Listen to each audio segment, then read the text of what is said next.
Umuulan na walang bagyo. Shareline magdudulot ng malawakang pag-ulan sa Visayas at Bicol.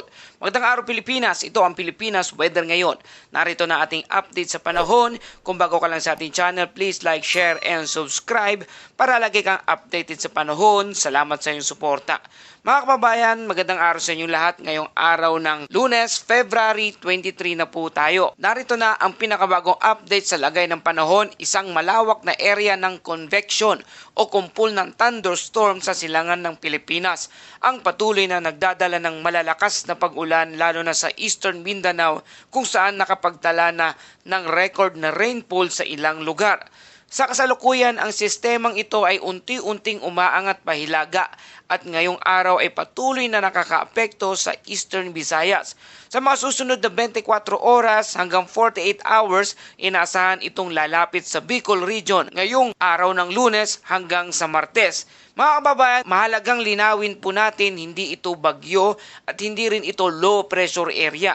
Ito ay shear line na banggaan ng malamig na hangin ng hanging amihan at mainit na hangin mula naman sa tropiko. Kung mapapansin ninyo mga kababayan, kahit walang bagyo ay posible pa rin makakaranas ng malalakas na pag-ulan sa sitwasyong ito. Ang shear line ay parang invisible boundary at atmosfera kung saan nagkakaroon ng tuloy-tuloy na pag-ulan. Parang dalawang hangin na nagtatagpo, ang malamig at ang mainit.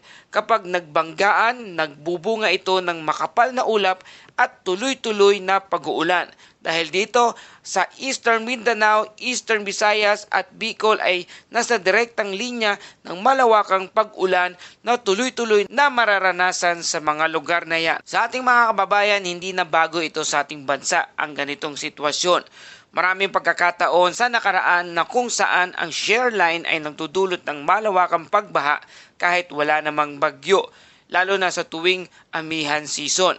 Ito ay patunay na ang ulan ay hindi lang hangin ang tunay na mapanganib, kundi ang ilang weather system din na kung saan ay nararanasan ngayon sa iba't ibang bahagi ng ating bansa. Kaya naman patuloy tayo nagpapaalala sa ating safety reminders, iwasan ang pagtawid sa baha, bantayan ang landslide prone areas at ihanda ang emergency kit, makinig sa official advisories at mag-ingat sa biyahe lalo na sa gabi. Mas mabuti ng handa kaysa magsisi sa huli. At narito na ating kasalukuyang lagay ng panahon dito sa ating bansa. Mga kababayan, may tatlong pangunahing weather system na nakakaapekto ngayon sa ating bansa. Una dyan ang shear line na nakakaapekto sa bandang silangang bahagi ng Northern at Central Luzon.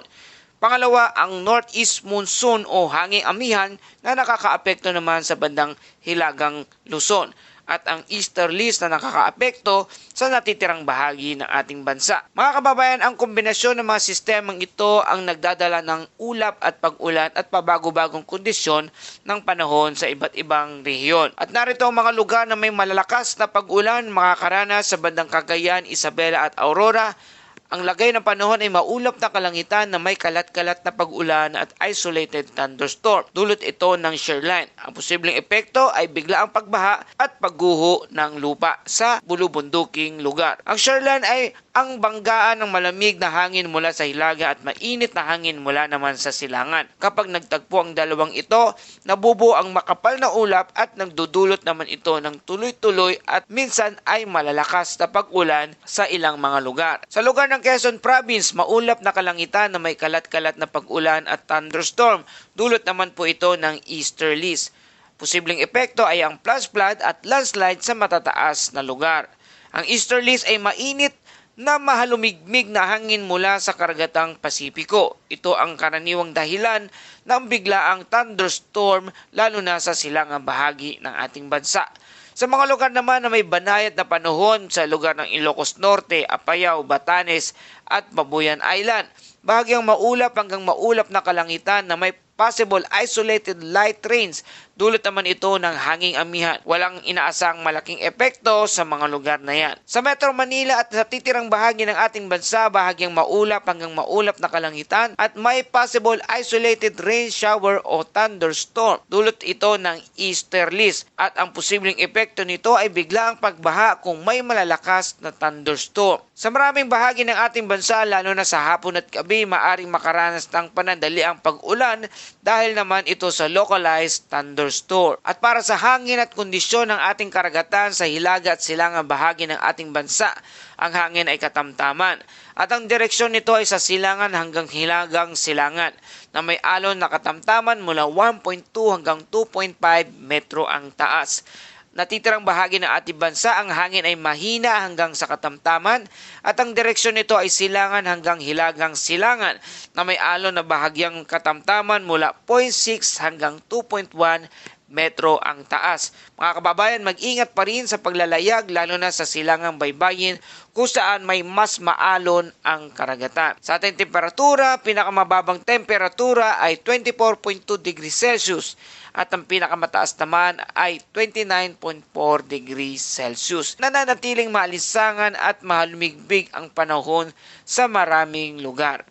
Sa ating astronomical information sa Metro Manila, ang araw ay sisikat mamayang alas 6:20 ng umaga at lulubog naman ito mamayang alas 6:00 ng hapon. Mga kababayan, ang ganitong kombinasyon ng shearline at easterlies ay karaniwan sa tuwing mga buwan ng Enero hanggang Pebrero, kung saan nagtatagpo ang malamig na amihan at mainit na hangin mula sa Pasipiko. Ito ang madalas na dahilan ng mga biglaang pag-ulan kahit wala namang bagyo sa ating bansa. At dumako na tayo sa ating Bible verse of the day mula sa Isaiah 41 verse 10. Ako'y sa iyo, huwag kang matakot. Ako ang iyong Diyos, hindi ka dapat mangamba. Mga kababayan, sa gitna ng bagyo ng buhay, maging literal man o spiritual, pinapalalahanan tayo ng Diyos na hindi tayo nag-iisa. Siya ang ating lakas at sandigan sa bawat pagsubok. Kaya sa halip na matakot, piliin nating magtiwala sa ating Panginoong Hesus araw-araw. At yan po ang ating update sa panahon ngayong araw. Kung nagustuhan nyo ang balitang ito, please like, share, and subscribe para lagi kayong updated sa panahon. Salamat sa iyong patuloy na pagsuporta at pagtangkilik dito sa ating channel. Ito ang Pilipinas Weather ngayon na lagi nagpapaalala, magyanda, magiligtas, mag-alerto. Ingat tayong lahat.